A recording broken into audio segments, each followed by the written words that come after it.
نوتدونی اولین فروشگاه نوت موسیقی در ایران.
سلام دوست من، شما پیشنمایش این آموزش رو مشاهده کردید.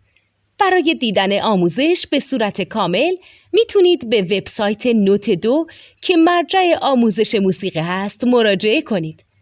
همچنین برای تهیه نوت موسیقی مرتبط با این آموزش هم میتونید به وبسایت نوتدونی که بزرگترین آرشیو نوت موسیقی در ایران هست مراجعه کنید.